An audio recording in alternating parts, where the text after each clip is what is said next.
Sir हमको बस आपकी क्लास समझ में आती है। टेंशन मतलब भैया आप लोग, ठीक है? अगर भरोसा करा है तो एग्जाम के अंदर आप लोग जाके देख लेना। जब एग्जाम आपके अंदर जाएगा तो देख लेना आपको कोई चीज़ ऐसी नहीं मिलेगी जो आपके एग्जाम के अंदर आपको ना देखने को मिले, ठीक है? तो वो आपको अपना रिजल्ट आपको बता देगा। बस जो-जो चीज़ आपको कराता जा रहा हूँ उनको करते जाइए बेफिक्र होके, ठीक है? चलिए बढ़ते अब आपके बाल विकास के सिद्धांत के बारे में। पहला सिद्धांत आपका समान प्रतिमान का सिद्धांत यानी प्रिंसिपल ऑफ सिमिलर पैटर्न। समान प्रतिमान का सिद्धांत ये कहता है कि जितनी भी जातियां हैं, चाहे वो आदमी हो, चाहे कोई जानवर हो, पशु पक्षी हो, एक्स वाई जेड कोई भी हो, तो जितनी भी जातियां होती है तो हर जाति अपनी जाति के पैटर्न को फॉलो करती है। अपनी जाति के पैटर्न को फॉलो करके वो अपना विकास करती है। मान लो हम लोग हैं और हमारे जो बच्चे हैं, भाई हमारा बच्चा इंडिया का बच्चा हो, अमेरिका का बच्चा हो, केनिया का बच्चा हो, अफ्रीका का बच्चा हो, तो वो बच्चा जब पैदा होता है तो हर बच्चा ऑल ओवर वर्ल्ड के अंदर वो ऐसे ही पैदा होता है। दो उसकी टांगे होती है, दो उसके हाथ होते हैं, ऐसी आंखें होती है और उसी तरीके से बच्चे का विकास होता है जैसा किसी और दूसरे कंट्री के अंदर उसका विकास होता है। बस कोई काला होता है, गोरा होता है, इस तरीके से थोड़ा बहुत आप उसके अंदर बदलाव होता है, वरना जो हर जाति होती है वो अपनी हर जाति के पैटर्न को फॉलो करती है।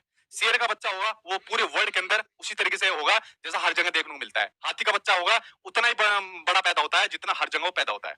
तो ये होता है आपका सिमिलर पैटर्न को जो फॉलो करती है जो हर जाति होती है, ठीक है? चाहे जानवर हो, पक्षी हो या इंसान हो। तो ये विकास का पहला सिद्धांत होता है कि जो विकास होता है वो हर जाति अपने पैटर्न को फॉलो करके विकास को करती है। तो ये विकास का पहला अपना सिद्धांत होता है, ठीक है? ऐसे होता है ना भाई विकास।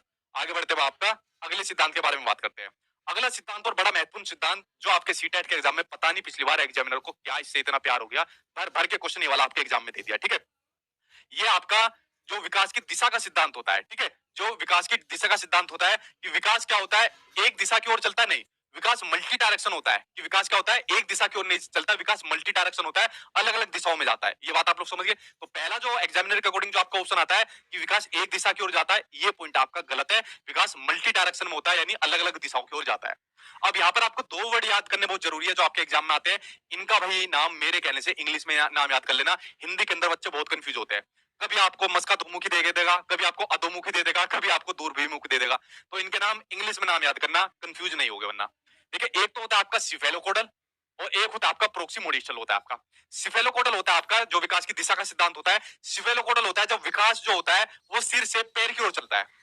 इसमें कहा हुआ है ना कि विकास की दिशा का सिद्धांत कि विकास किस डायरेक्शन की ओर चलता है। तो विकास की जो पहली जो डायरेक्शन होती है, जो दिशा होती है, वो होती है उसके सर से और उसके पैर की ओर चलती है। पहले उसके सर का विकास होगा, फिर उसके कंधों का, शोल्डर का विकास होगा, फिर नीचे चलते हुए और लास्ट में उसके पैरों का विकास होगा। आपने देखा होगा कुछ बच्चा जो होता है पहले रोना शुरू कर देते हैं, बोलना शुरू कर देते हैं, उसके बाद अपने हाथों को, कंधों को चलाना शुरू करेंगे, उसके बाद अपने हाथों को चलाना शुरू करेंगे, सबसे बाद में अपने पैरों को चलाना शुरू कर देते हैं।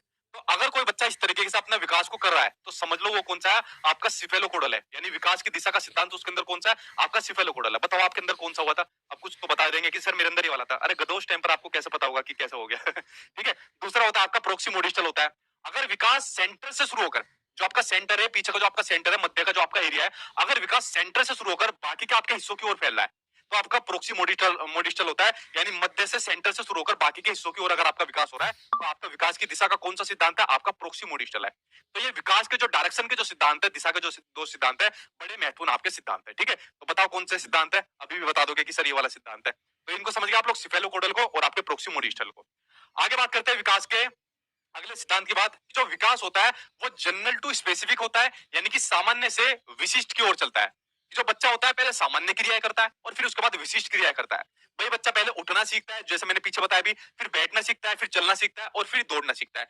इस तरीके का बच्चा क्या काम करता है, ये सभी क्रियाएं करना सीखता है। आप में से कोई बच्चा ऐसा है जो सबसे पहले दौड़ना सीख गया हो, फिर चलना सीखा हो, फिर बैठना सीखा हो, फिर उठना सीखना? ऐसा तो कोई नहीं है ना। तो सभी इसी तरीके से चलना सीखे है ना, इसी क्रम से सीखे। तो विकास कैसा होता है, जनरल टू आपका स्पेसिफिक होता है। आगे बात करते हैं विकास जो होता है आपका कंटिन्यूअसली चलने वाला प्रोसेस है। जैसे मैंने आपको बताया, अभी एक बच्चे ने कहा वोम टू टोम होता है, गर्भ से गर्भ कब्र तक होता है।